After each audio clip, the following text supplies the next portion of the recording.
Teacher వర్క్లోడ్ ఉంటుందా? ఉమ్, teacher వర్క్లోడ్ కూడా నీకు యూజీసీ రెగ్యులేషన్స్లో డిసైడ్ అయి ఉన్నది. సార్ అసిస్టెంట్ ప్రొఫెసర్కి ఎన్ని పీరియడ్లు ఉంటాయి, అసోసియేట్ ప్రొఫెసర్కి ఎన్ని పీరియడ్లు ఉంటాయి, తర్వాత ఈ ప్రొఫెసర్కి ఎంత వర్క్లోడ్ ఉంటుంది, దీంట్లో టీచింగ్ వర్క్లోడ్ ఎంత, రీసెర్చ్ వర్క్లోడ్ ఎంత.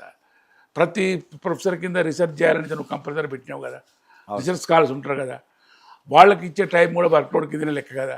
సార్ వీటి అన్నింటి బట్టి నువ్వు వర్క్లోడ్ డిసైడ్ చేసినావు కదా.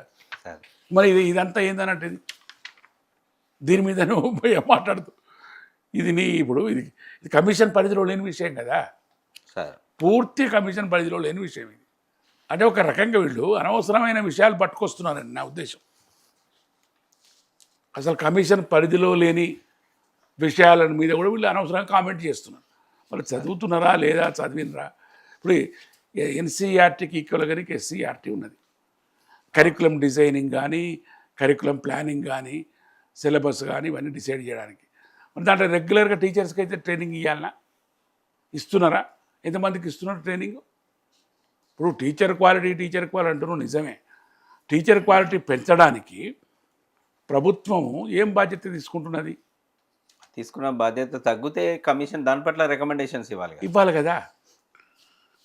ఇవన్నీ ఇడిచిపెట్టి ఏదేదో మాట్లాడితే ఎట్లా?